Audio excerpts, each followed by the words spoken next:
Բարև ձեզ, մեր պայքարն է եւ շարունակում ենք մեր զրույցների շարքը։ Մի քիչ դադար տվեցինք, այս 2 շաբաթ չենք նկարել, ճիշտն ասած ուտ այդպես առողջության հետ կապված պատճառներ էին, հիմա նորից կշարունակենք մեր զրույցները։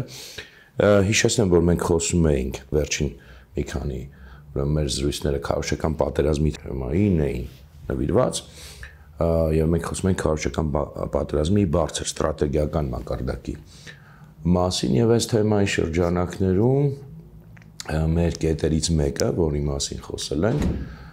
դա այն էր, որ Հայաստանի դեմ մղվող, այսօր էլ մղվող քարոզչական պատերազմի կարևորագույն նպատակներից, եթե ոչ հենց առաջին նպատակն է ներշնչել, այնպես անել, որ դա ամրագրվի նաեւ մեր գիտակցության մեջ, որ պատերազմի մեղավորը հենց Հայաստանի պետությունն է, պատերազմի պատճառը, պատերազմի մեղավորը։ Ես ուզում եմ այսօր այս թեման ամփոփենք, ինչեւ անցնենք մյուս կետերի, այս քարոզչականի հետ կապված 1-2 խոսակցություն էլ երևի կունենանք, բայց այսօր ուզում եմ այս թեման ամփոփենք, չնայած 2 հաղորդում խոսել ենք, ոնց որ իմիշելով 2 հաղորդում մենակ այս կետի մասին ենք խոսել, բայց ես այնքան կարևորում եմ այս հարցը, որտեվ սա կարևորում եմ բացի նրանից, որ ինքն իրանով կարևոր է, հասկանալի է, որ շատ կարևոր է, նաև այն իմաստով եմ կարևորում, որ հատկապես այս կետում մեծ հաջողության, հաղթանակ են ասել, ես կարող եմ ասել, որ այս կետում կարելի է ասել, որ հասել են հաղթանակի քարոզչական պատերազմում, կարողացել են մեր այլ մի կողմ թողած քաղաքական դաշտի գործողներին, հա, որտեղ դրանց մեծ մասը այսպես թե այնպես օտարշահերի սպասարկող են ու վերնախավերը, բայց կարողացել նաև հանրության միահագին մասի այդ մարդկանց, որոնք հաստատ ասենք, այսպես ասած շպիոն չեն, հաստատ օտարշահեր սպասարկող չեն, նաև հայրենասեր են հաճախ արժանինքներ ունեն, կարողացել են այս պատերազմի մեղքը Հայաստանի եւ հայ ժողովրդի վրա է թեզը ներշնչել, թե ինչ ձևակերպումներով կարևոր չի եւ ոչ միայն ներշնչել, այլև այս թեզը անընդհատ վերարտադրվում է արդեն մեր հանրային խոսքում, արդեն անկախ ոնց որ այս սկզբնական շրջանում պարզ է, որ այդ թեզը մցրել են հատուկ, այսպես ասած, պատրաստված մարդիկ, բայց հիմա ինքնա վերարտադրվում է, արդեն կարիքը չկա էլ, որ ջանք գործադրեն մեծ, ինքը արդեն ինքնա վերարտադրվում է եւ այս իմաստով քարոզչական պատերազմի այս կարևորագույն ճակատամարտը մենք կարելի ասել տանուլ ենք տվել։ Հա, իհարկե Հայաստանում կան մարդիկ, որոնք հասկանում են այդ խնդիրը կամ այդպես չեն մտածում գոնե, բայց ընդհանուր առմամբ մենք այս ճակատամարտը տանուլ ենք տվել։ Դրա համար եմ նաև կարևորում եւ ուզում, որ եւս մի անգամ խոսենք եւ այսօր ես մանավանդ թարմ օրինակներ կան։ Իհարկե օրինակները ինչքան ուզում ես կան, այս 3-4 տարվա մեջ բազմաթիվ օրինակներ կարելի էր հավաքել բերել, բայց ես ուզում եմ մի քիչ ավելի կոնկրետ հենց համեմատաբար թարմ օրինակներով խոսեմ, իհարկե հիմնականում անունները չտալով մարդկանց, որովհետև էական չեն այս պահին իսկականից այդ անունների, գոնե մի մասը, եթե խոսքը ասենք քաղաքական գործիչների մասին չի հայտնի, որովհետև ավելի կոնկրետ մենք զգանք եւ հասկանանք ինչի մասին է խոսքը։ Այստեղ ուզում եմ նախապես շեշտեմ, որ այդ մարդկանց մի մասը, ում խոսքից ես օրինակներ կբերեմ, դրանք հաստատված մարդիկ չեն, էլի, ես բերելու եմ նաև մարդկանց, ուրեմն խոսքի օրինակներ, թարմ օրինակներ, իրենց խոսքից վերցած, հենց ցույց տալու նաև, որ ինչքան է դա տարածվել, հարայնացվել, ցույց տալու համար, որ սա նաև մարդկանց մեջ է տարածվել կամ խավերի մեջ է տարածվել, որոնք ընդհանուր առմամբ հաստատ չունեն, էլի, ինչ որ sense հետին շահեր։ Հա տեսեք, օրինակ վերջին օրինակներից մեկը, կարելի ասել իմ ընկերներից մեկն է, այդ մարդը, որ ասել է շատ արժանի մարդ, ես իր գործը շատ հարգում եմ, իր արած գործը, ոչ մի խնդիր չունեմ, անունը հիմա չեմ տալու, բայց որ կարդացել երևի կհասկանա, տեսեք, ասում է, այ օրինակ, ինչ որ մի առիթով ես վերջերս, օրինակ, եթե մեր ազգի մեծ մասը կամ հանրության մեծ մասը հիմա բառացի չեմ հիշում, Հրանտ Մաթեոսյան կարդար, պատերազմ չէր լինի, ես վերջի պատերազմ չէր լինի։ Հիմա սա ֆանտաստիկ ֆրազ է իրականում, ու ճիշտ է, այնտեղ մարդիկ հենց միանգամից հարձագանքել էին, ասել էին, հատկապես եթե Էրդողանը, Պուտինը, Ալիևն էլ կարդային, լավ կլներ։ Հիմա տեսեք, բայց ինչ է բխում այս ֆրազից։ Էլ եմ ասում, հիմա նորից մինչև բանանալը շեշտում եմ, այստեղ ես չեմ դնում այդ ֆրազը ասողի խնդիրը։ Այդ ֆրազը կարող է շատ ուրիշ մարդիկ նաև ասեին, որոնք այս բանի մեջ ներշնչված են։ Մենք պետք է արդեն այս մակարդակում նաև պես ձևակերպող եւ այսպիսի կարծիք տարածող մարդկանց համարենք քարոզչական պատերազմի զոհեր։ Այսինքն մենք ասում ենք տանուլ ենք տվեճակը տամարտը, ոնց որ ռազմական գործողություններում լինում են զոհեր, վիրավորներ, չգիտեմ, այս քարոզչական պատերազմում նույնպես լինում են զոհեր ու վիրավորներ։ Եվ տվյալ դեպքում մենք խոսում ենք քարոզչական պատերազմի զոհերի մասին։ Զոհ ասելով ես նկատի չունեմ տենց մահացած, հասկանալի է, բառացի փոխաբերական իմաստով զոհ, բայց այդ փոխաբերական իմաստը այնքանով է փոխաբերական, որ ռազմականին չի վերաբերում, բայց քարոզչական պատերազմի իմաստով հենց բառացի զոհեր են։ Այո, մենք այդպես էլ հենց այդպես էլ պետք է գիտակցենք, ես եմ շեշտում, ոչ թե արդեն այս մարդկանց, ասենք ինչ-որ մեղադրենք կամ բան, այլ ընկալենք որպես թշնամու պատերազմական գործողությունների զոհ, ինչպես կվերաբերենք զոհին եւ վիրավորին պատերազմի, այդպես պետք է վերաբերենք, փորձենք, այսպես ասած, բուժենք այն դեպքերը, որոնք բուժել են։ Հիմա տեսեք, հիմա այս ֆրազին էլի բանը, որ ինքը այդ ֆրազով շատ բան ասում, թվում է թե մի հատ մասնավոր ինչ-որ բան է, բայց ամբողջը մեջն է։ Ուրեմն սրանից բխում է ինչ, որ պատերազմի մեղավորը, պատճառը, օրինակ Ադրբեջանը չէր, Ադրբեջանի ագրեսիան չէր, Իլհամ Ալիևի քաղաքականությունը չէր։ Պատերազմի մեղավորը նաև առավել եւս ասենք, չգիտեմ, Ռուսաստանի կամ Թուրքիայի քաղաքականությունը նույնպես չէր։ Թեկուզ ասենք, չգիտեմ, Արևմուտքի քաղաքականությունը էական չի այս ճաշակի։ Պատերազմի մեղավորը, եթե այդպես է, եթե ավելի հետ գնանք, նաև օրինակի համար, չգիտեմ, Ղարաբաղյան շարժումը չէր օրինակ, որ սկսեց, նույնիսկ այդ չէր։ Պատերազմի մեղավորը փաստորեն հայ ժողովուրդն էր, որը ինչ որ բան եթե աներ ճիշտ ձևով, կարևոր չի իմա ինչ, տվյալ դեպքում Մարտիրոսյան կարդար, բայց ասենք կարող չգիտեմ, լրիվ ուրիշ մի բան լիներ, էական չի ինչ, բայց եթե ինչ որ մի բան ճիշտ աներ, պատերազմը չէր, այսինքն պատերազմի պատասխանատվությունը այստեղ ուղիղ նաև ուղղակիորեն տեսեք նույնիսկ ոչ թե ղեկավարության վրա է դրվում, որտեղ հաճախ դա ձևակերպում են ղեկավարության ձևով, իբր ղեկավարության վրա են դնում եւ ժողովրդին ու պետությանը դրանով անուղղակի իհարկե դնում են պատասխանատվության տակ, բայց ֆորմալ ոնց որ չէ։ Իսկ այստեղ ուղիղ հասարակության վրա։ Այսինքն հայ հասարակությունն է մեղավոր, որ Ադրբեջանը հարձակվել է Արցախի վրա։ Հիմա սա եթե մենք չենք ընկալում, որ սա ուղղակի քարոզչական պատերազմի մի հատ հետևանք է, մենք ուրեմն ոչինչ չենք հասկանում այս աշխարհից, եւ մտածում ենք, որ այս աշխարհում լուրջ մտածել, հասկանում եք, լուրջ մտածել, որ իրոք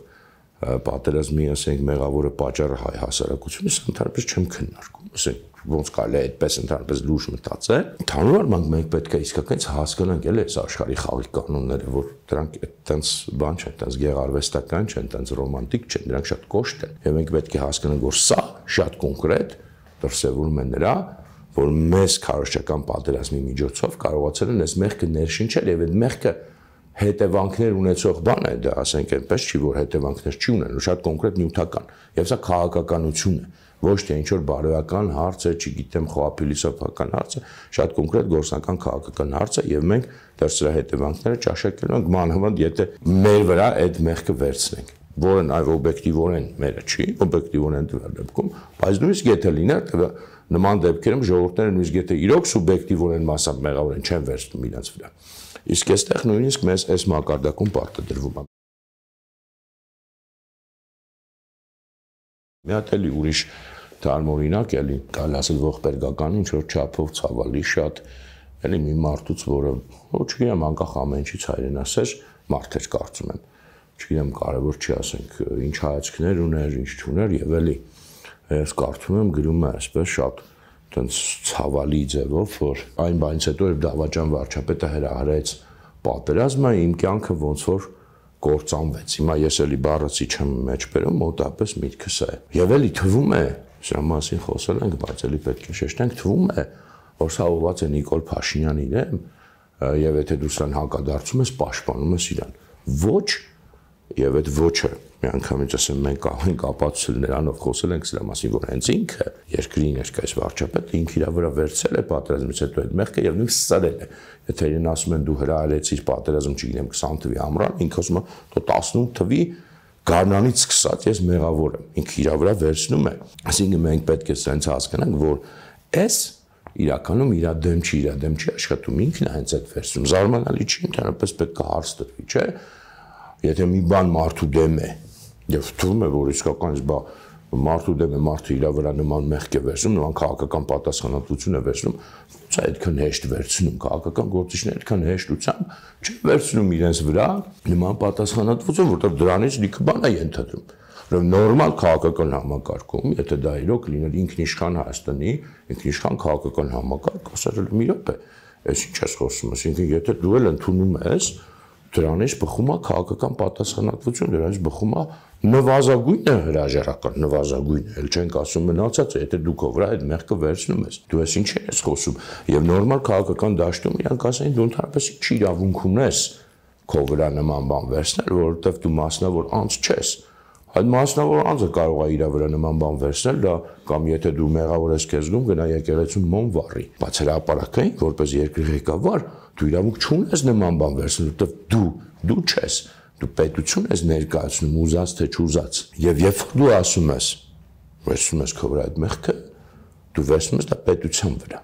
Բայց քանի որ մեր դաշտը ինքնիշխան Հայաստանի քաղաքական դաշտ չի, ինքնիշխան Հայաստանի հանրային դաշտ չէ, ճիշտ հակառակը, դրսից է ղեկավարվում, եւ ինքն էլ այդ նույն թեմայի մեջ է, ինքը չի կարող բնականաբար քննադատել, եւ ընդհանրապես ոչինչ չի կարող հակադարձել, որովհետեւ եթե նա էլ վերցնում է իր վրա ավելի ասերում, նա ինչ է դրան հակադարձես, ասում է, հա, կոպիտ ասած ես եմ հրահարել պատերազմը, բառացի տես չի ասում, բայց փաստացի ասում է, եւ սա նույնպես վկայում է մեր ընդհանուր համակարգի քաղաքական այդ թվում ասենք ամենաբարձրից սկսած ըստեյության օտար գերիշխանության մասին է այստեղ, որովհետև այո նորմալ համակարգում քաղաքական գործիչը եթե իր վրա նման բան է վերցնում, ինքը դադարում է այդ երկրում քաղաքական գործիչ լինել, բայց քանի որ օտար ըստեյության գերիշխանության տակ գտնվող համակարգում հակառակը ինքը ոչ միայն չի կորցնում իր դիրքը, այլև ամրապնդում է, որովհետև բնական է, որ Հայաստանի վրա պատերազմի մեղքը բարթելը եւ վերցնելը այն էլ երկրի ղեկավարի մակարդակով դա նշանակում է բնականաբար որ օտար քարոզչությունը էլ անելու բան էլ չունի հաղթել է վերջ որտեւ իրանց նպատակն է ապացուցել որ Հայաստան պետությունն է մեղավոր իրանք դրա ապացույցները ունեն եւ իդեմս քննադատների բայց եւ իդեմս արտակուստ քննադատվող այսինքն ինքը իր վրա վերցնում է հասկանալով որ քանի որ երկիրը ինքնիշխան չի, այլ օտար տիրապետության տակ է, ինքը դրանից ոչ միայն չի տուժում, հակառակը շահում է, որովհետև օտարներին դա բնականաբար դուր է գալիս եւ ձեռ է տալիս եւ նրանց, այսպես ասած, աչքում պայմանական ինքը միայն ամրապնդում է իր դիրքերը։ Այս հարցը ձեզ տվեք։ Ինչպես է ստացվում, որ մարդը պրակտիկ մարդը, պրագմատիկ մարդը, ամենևին էլ ոչ, այսպես ասած, ռոմանտիկ անձնավորությունը իր վրա վերցնում է նման մեղք, զարմանալի չի։ Եվ այդքան համարձակորեն վերցնում այդ սուրբա ինչ է։ Մի կողմ թողած որ քաղաքական գործիչը իրոք իրավունք չունի նման բան, պետության ղեկավարը նման բան իրավունք չունի։ Եվ հիմա երբ որ այս քննադատող կողմն էլ այդպես ձևակերպում է, ամենալավ մոտիվացիա, ես հիմա չեմ վերցնում այս շպիոնական մակարդակը։ Հայրենասիրական իրոք ապրումների ձեռնելով հավատում եմ։ Ես արդեն զգում եմ, որտեվ առաջ ես ճիշտ ասած դե հիմնական պատերազմի ժամանակ հետո դե բոլորով տես բաներ ասում ավտոմատ հիմա մտնում են շպիոնների մեջ։ Հիմա ես հասկանում, այսինքն այն ժամանակ միգուցե այդքան տարածված չէր եւ իրոք մեծ մասը։ Բայց հիմա հաստատ ես տեսնում եմ, որ այն այդ չի այնքան տարածված, որ ուղղակի մարդիկ ռեալ այդպես են մտածում, դա ըստ էության հոգի խանգարումին ասում։ Ինչի հոգի խորհուրդ, ահա որ իրացիոնալ բան է նաեւ։ Հասկանում եք, ասենք մտածել, որ այդ այնց բաներ էլի, այսինքն իսկականից ոչ Ադրբեջանն է փաստորեն հարձակման մեջ մեղավոր, ոչ մեծ ասենք տերությունները մյուս, այլ հենց այդ Հայաստանն է, էլի, որ այդ պատերազմը հրահարեց, այսինքն չէ լինելու այդ պատերազմը, եթե Հայաստանը դա չհրահարեր, հասկանում եք, ինչ են ներշնչել հայ մարդկանց, ուր են ասել եւ ինչ հաջողության են կարողացել հասնել, այսինքն մտել են մեր ուղեղի մեջ, մեր սրտների մեջ եւ ըստ էության գրավել են ամենակարևոր կետերը, ամենակարևոր բարձունքները։ Դա կներեք մոտավորապես նույնն է, ոնց որ հիմա, ասենք Երևանի շուրջ եղած բարձունքները գրավեին, դա առանց չափազանցության եմ ասում։ Այդ աստիճանի իշխել մեր գիտակցությանը, որ այդ աստիճանի մարդկանց ներշնչել, որ Հայաստանն է պատերազմի մեղավորը, թեկուզ ասենք, չգիտեմ, մեկը ասի վարչապետն է հրահարել, վարչապետը ինքը ասի, այո, ես եմ հրահարել, մյուսը ասի, չգիտեմ, գիրք չեք կարդացել, էական չի ձևը արդեն, Դա նշանակում է, որ թշնամին մոտավորապես Երևանի շուրջ եղած բոլոր բարձունքները եւ այն կենտրոնի շուրջ, նույնիսկ ես կասեմ, եղած բարձունքները գրավել է։ Մեզ մնացել է մենակ sense կենտրոնը, մենք էլ այդ բանի տակ ենք ապրում։ Բառացիորեն, եթե ռազմական բանի փոխանցում, իրոք դա է նշանակում։ Երկրի սիրտը, երկրի կենտրոնը, գիտակցությունը մարդկանց ամենակարևոր կետը դու արդեն գրավել ես, մնացածը տեխնիկայի հարց է։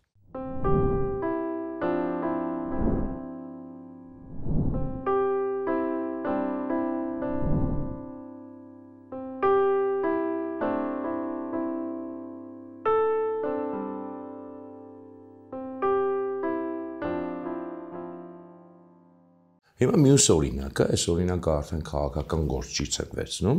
այստեղ արդեն անուն չտալու խնդիր չկա, տեսել եք այս վերջերս երևի բոլորդ երկրորդ նախագահի ասուլիսը, որտեղ էլի մոտավորապես sense միտք է ասում, որ այդ 19 թվին մի հատ հետաքրքիր առաջարկ կար խաղաղության, Մինսկի խումբը առաջարկում էր եւ քանի որ Հայաստանը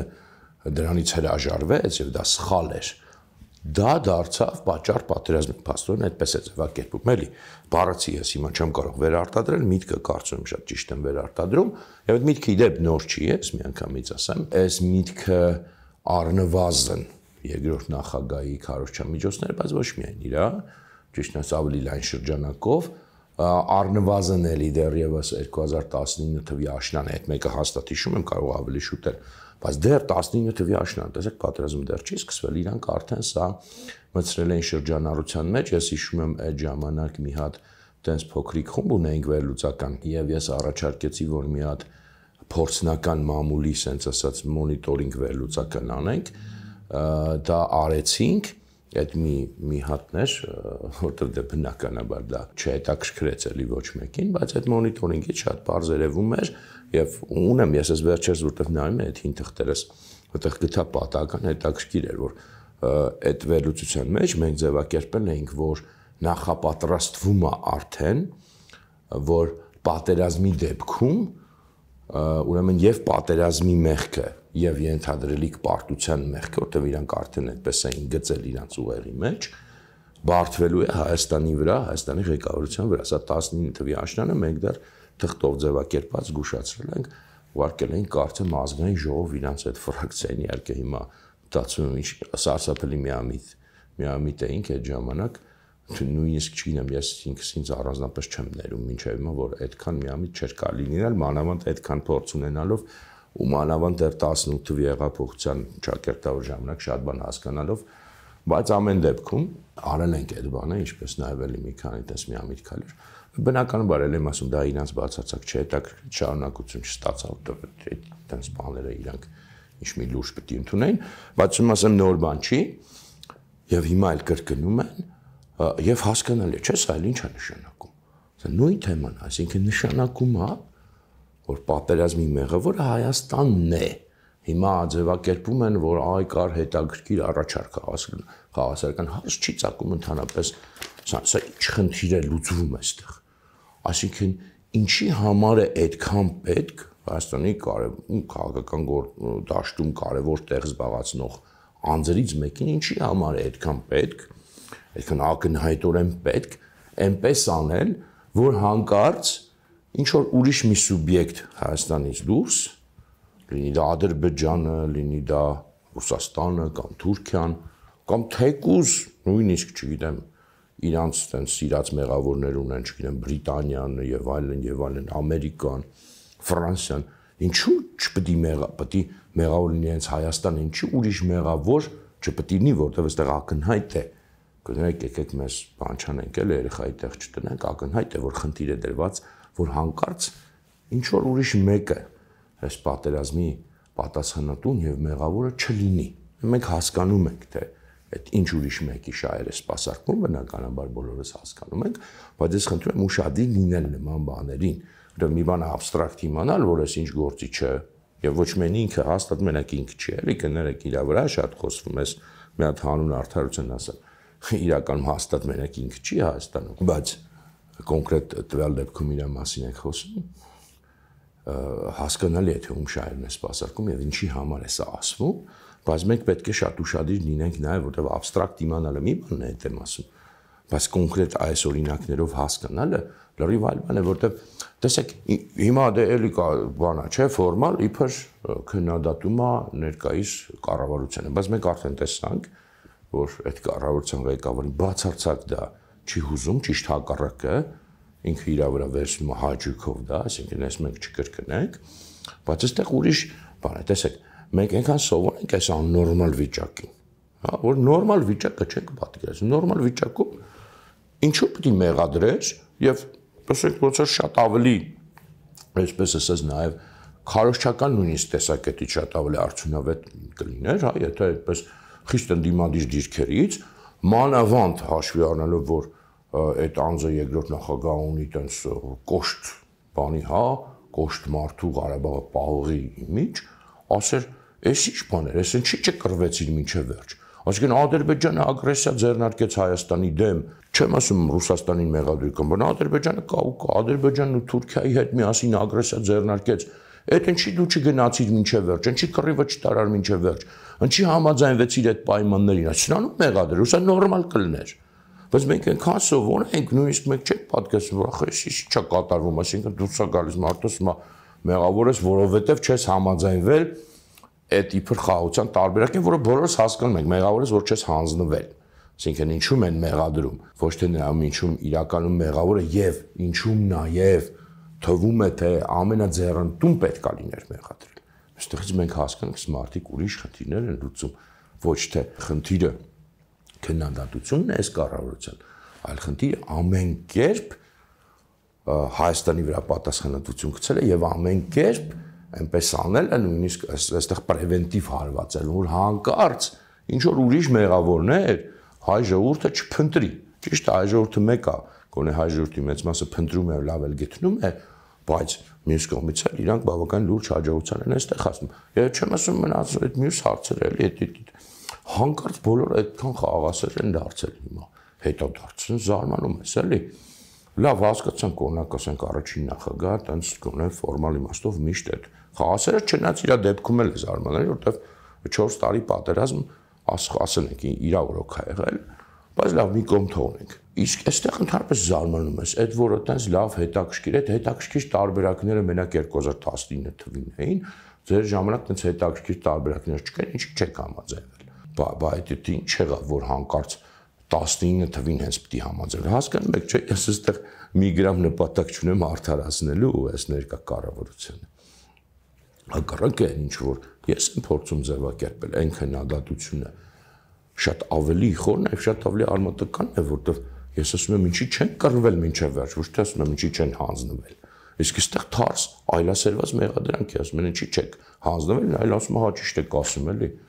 Իրոք ինչի չեմ հանձնվել, չի ասում ճիշտ եք ասում, ինչի չեմ կռվել մինչև վերջ, դա չի ասում։ Բայց այստեղ հաճույքով ընդունում է ինքն էլ։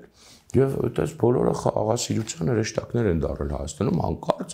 Եվ էլի դե հիմա բոլորս հիշում ենք էլի մարդիկ ներկայանում են նաև որպես իրանք իշխանության են եկել, որպես մարդիկ, որոնք այդպես կոշտ դիրքորոշում ունեցողներ էին, համաձայն չէին այն ժամանակվա խաղաղության պլաններին, բայց դրանք քեն էին լավ էլ հետաքրքիր էին, նույնիսկ ինձ թվում շատ ավելի հետաքրքիր էին, քան 19 թվին, եթե հետաքրքիրի մասին ենք խոսում, եւ շատերը մեզանից, հետո ես օրինակ 98 թվին ընտրել եմ այդ մարդուն, մտածել եմ, որ դե այս կոշտ դիրքի կողմնակիցներն են, Ղարաբաղը կպահեն, այդ մոտիվացիայով իմ նման մարդիկ գնացել են ընտրություններ, դե ճիշտ այսօր ժամանակ շատ ջահել է, հիմա դա էլ թեմա չդարձեն, ասել տես 98 թվին է Քոչարյանին անդրել, լավ եմ արել, 22 տարեկան տղա էի, այտենց են պատկերացրել, իմ նման մարդիկ էլ եղել են, բայց մենք այդ ամիջը հիշում ենք, այս ինչ եղավ հանկարծ բոլորը այդքան խաղաղասեր դարձան։ Եվ այդ խաղաղասիրության բանն էլ որ հիշեցի, նո այս ամփոփեցինք հասկացանք, չէ՞ որ ստե ինչ է կատարվում։ Արվում է այնպես, որ հանկարծ որևէ ոչ հայաստանյան օտարուր սկսած Ադրբեջանից իրականում մինչև Ռուսաստան եւ Թուրքիա հանկարծ մեղավոր չլինի պատերազմի։ Եվ ճիշտ քննադատությունը հանկարծ չհնչեցվի, ինչի մինչև վերջ չկռվեցի։ Հիմա այս խաղաղությունն էլ որ հիշեցի, էլի մի հատ վերջերս մի հատ օրինակ կա, որ վերջերս եղել էլի, բայց տվյալ դեպքում խոսքը ոչ թե գործչի մասին է, այլ իրական շատ նորմալ իմ կարծիքով մարդու մասին, բայց այս ձևակերպումը մի քիչ այստեղ թեմայից մի թեթև թումա շեղվում եմ, բայց եկում կապ ունեն իրար հետ։ Էլի տենց ինչ որ բան վերջերս տեղ ունեցած դեպքերի մի առիթով տենց գրել, վերջում էլ թե բա այ որ մենք հասկանանք, որ խաղաղությունը այլընտրանք չունի։ Սպանում է այս ֆրազը հասկանում եք, այսինքն ինչ նշանակում խաղաղությունը այլընտրանք չունի։ Հիմա կապը կհասկանանք, էլի։ Սա կներեք մոտավորապես նույնն է, ոնց որ ասես գարունը այլընտրանք չունի։ Այսինքն գարունը լավ բան է, գարունը լավ բան է, խաղաղությունն էլ է լավ բան, ծաղիկները թող ծաղկեն, ծիտիկները թող ծլվլան, շատ լավ բան է, բայց ինչ նշանակում գարունը այլընտրանք չունի։ Ունի, որովհետև բացի գարնալից լինում է ձմեռ, լինում է աշուն, լինում է շատ շոգ համար, եւ դա մեր կամքից չի կախված։ Հիմա ներկայացնել այնպես, որ խաղաղությունը այլընտրանք չունի, այսինքն դա ոնց որ տենց ինչ որ մի հատ բան է, որ մեր հասկանալուց մեր կամքից է միայն կախված, հա խաղաղություն կլինի, թե չէ։ Սա աբսուրդ է, այսինքն էլի ներշնչել է այս ժողովրդին ի վերջո, որ այդ հարցերը խաղաղություն կլինի, թե պատերազմ, դու ես պատասխանատու, հայ ժողովուրդ, դու ես որոշում։ Գարուն կլինի, թե ձմեռ կլինի։ Այսինքն խաղաղությունները եւ պատերազմները այս աշխարհում կախված են բացառապես միայն հայ ժողովրդից, հայասար, ուրիշ ոչ մեկից հասկանում եք, իրոք։ Եվ սա ընդ որում այս մարդիկ իրենց կոչում են ռեալիստ, սա ընդհանրապես ինձ կազմաքանդում է ուղղակի։ Աշխարհի ամենա ոչ ռեալիստական, ուտոպիստական գաղափարներ քարոզողները Հայաստանում կոչում են իրենց մենք ռեալիստ ենք, ասում ռեալիստը նա է, որ հասկանում է, որ աշխարհում ուժի օրենքն է գործում, ես այդպես գիտեմ։ Ռեալիստը նա է, որ հասկանում է, որ այո, խաղաղությունը շատ լավ բան է, բայց ցավոք սրտի լինում են նաև պատերազմներ եւ ցավոք սրտի միշտ չի, որ մեր կամքն է դրանք կանխել կամ դրանցից խուսափել։ Այդպես է։ Դա ռեալիզմն է։ Ռեալիստը նա է, որ հասկանում է, որ գարունը ինչքան է լավ բան է, բայց հավերժ գարուն չի լինում, գոնե այս կյանքում։ Այն ասում են հանդերձյալ կյանքում լինում է, չգիտեմ, չենք ստուգել ոչ մեկս, ես փորձում եմ հավատալ։ Բայց այս կյանքում ինչ որ մենք տեսնում ենք, տենց չի լինում։ Եվ առյուծները գառների հետ չեն քնում, կամ գայլերը գայառների հետ չեն քնում այդ բաներում, ինչ դաշտերին են, Ելիսեյան դաշտերում։ Այս աշխարհում այդպես չի։ Այս աշխարհում գայլերը գառներին ուտում են, եթե գառներն են մանավանդ հիմար են ելնում, պաշտպան չեն ունենում, շուն չեն ունենում, դառնում են զոհ։ Էլի այստեղ այս օրինակն էլ որ բերեցի, որ ամփոփենք ինքը նույն բանն է իրականում ասում, որ էլի մեղավորը հայ ժողովուրդն է, ուղղակի մի քիչ ուրիշ ձևակերպով։ Եվ այստեղ երբ որ ես ասում եմ հոգի խաղաղարմունքի տարկա այլասերվածության, տարկա այլասերվածության ոչ թե ֆիզիկական իմաստով, այլ ցոր ասենք հոգեբանական, հա։ Տեսեք, սա ինչ է, սա մի հատ թարս մեգալոմանիա է, այսինքն մեգալոմանիան գիտեք, հա, բանի այդ մեծության մանիան, հա։ Ոնց են հայերեն ասում, ես ցավոք սրտի հիմա այս բանը չեմ հիշում, մոլագառություն, այսինքն մեծամոլություն կամ չգիտեմ, մեծամոլություն երևի բառացի թարգմանեք, այսինքն երբ որ տվյալ դեպքում մարդը կամ տվյալ դեպքում հասարակությունը իրան պատկերացնում է, ասենք աշխարհի տերը, որովհետև դու պետք է ահավոր մեգալոմանիայով տառապես, որպեսզի մտածես, որ հայ ժողովուրդը թարս մեգալոմանիայով է բացասական բանով, այնքան հզոր է, այնքան ուժեղ է, այնքան մեծ ազդեցություն ունի, որ հենց մենակ ինքը, հենց մենակ իրանից կախված է, թե խաղաղություն կլինի տարածաշրջանում, թե պատերազմ իր հետ կլինի խաղաղություն, դա իսկական մեգալոմանիա, անադեկվատություն է, քո տեղը աշխարհում, քո մասշտաբը աշխարհում բացարձակ սխալ պատկերացնել է, բայց այսօր մի եզակի դեպք չի, այս ժողովրդին քանի տարի է դեռ պատերազմի չտռաջ, այդտեղից ներշնչում են, ասում են, քեզանից է կախված խաղաղություն կլինի, թե պատերազմ կլինի։ Ներշնչում են, կարծես իսկական է մենք որ որոշենք այդպես կլինեն, մնացածի չէ որ այդ ալիվ մալիվ այդ մանր բաներ ընդհանրապես չեմ ասում, նրանք ինչ են մեր համատած, դու Ռուսաստանն է, Թուրքիան է, Ամերիկան է, ով են որ մենք եթե ուզում ենք խաղաղություն, կլինի խաղաղություն, այդքան հզոր ենք մենք։ Եվ աբսուրդը այն է, որ ես ասում են նույն մարդիկ, որոնք այլ պարագայում ասում են դե մենք շատ թույլ ենք, մենք ոչինչ բան չենք կարող, եկեք ռեալիստ լինենք, հասկանանք, որ մենք բայց դե մի հատ կողմնորոշվեք։ Հիմա թույլ ենք, անկարող ենք, ոչինչ չենք կարող, թե այնքան հզոր ենք, որ հենց միայն մեր կամքից է կախված այդ խաղաղություն եւ պատերազմը, որտեղ մենակ այդ դեպքում կարծես ասած խաղաղությունը այլընտրանք չունի, ինչին չունի։ Ասեք աբսուրդ է եւ ես որ ասում եմ հոգի խանգարմունք, պատահական բան չեմ ասում, որտեղ սա արդեն իսկականից ուղղակի բանից դուրս է։ Նորմալ հոգեբանությունից դուրս է։ Այս արդեն այսօրվա խոսակցությունը երևի ավարտելով, ես ուղղակի խնդրում եմ, ես հասկանում եմ, որ այս ինչ որ խոսացի այդ փաստարկներից այդ մարդկանց աշխարհում ցավոք սրտի գրեթե բան չի փոխվի եւ այսպես ասած նրանք ովքեր որ պրոֆեսիոնալ քարոզում են եւ նրանք ովքեր որ զոհ են այս քարոզչական պատերազմի ցավոք սրտի բուժումը այդքան հեշտ չի լինելու եւ ես այդքան մեծ հույս չունեմ որ իմ խոսքից ազդված տենց իրանք կփոխվեն, բայց գոնե այն մնացածից խնդրում եմ այս թեմանին շատ ուշադիր եղեք զոհ մի գնացեք որտեղ այստեղ թվացial sense ճշմարտություններ կան դա մարդու հոգեբանության հետ ախոն թվացial քննադատություն է սորվա կառավարությանը միշտ հիշեք որ սորվա կառավարության ղեկավարը ինքը մեծ հաճույքով այդ մեղքի իրա վերցնում է սա կրկնում եմ արդեն որորդ անգամ որ հիշենք որ անկած չխաբվենք որ հա դե իրան ենք քննադատում չէ իրան մենք դրանով հաստատ չենք քննադատում իրան մենք դրանով հիմա օգնում ենք դեռ ինքն նույն բանն է ասում մյուս կայտակությունը որտեղ մարդիկ հա իհարկե մարդիկ ուզում են խաղաղություն ուզում են տենց այլ ընտրանքային մի հատ ելք տեսնեն, որտեղ այս ամեն ինչ է զոհերը եւ այլն չէ լինի, դա նորմալ մարդկային է, բայց էլի պետք է բավականաչափ սառնասիրտ լինենք, մեր սառը բանականությունը պահպանենք, հասկանանք, որ չի կարող այս աշխարհում այդքան շատ բան կախված լինել հայ ժողովրդից եւ եթե նույնիսկ կար խաղաղության տարբերակ, որը մենք խոսել ենք, ես համարում եմ, որ քիչ էր շատ անհավանական էր, բայց եթե նույնիսկ կար, հաստատ դա այդ կրոնական համոզմունքի աստիճանի չի ասնում, ոնց այդ մարդիկ ասում են դե որտեղ իրանց ասացից բխում է որ 100% կար եւ բավական էր ինչ որ մի բանի համաձայնվել ու փրկել անցում ենք կատարում հաջորդ խոսակցությունը հավանաբար կլինի արդեն սրանից բխող գաղափարախոսության մասին որովհետեւ մենք խոսել ենք դեռ երբ որ քարոզչական պատերազմի ստրատեգիական կետերը սահմանում ենք որ մի քանի կետ կա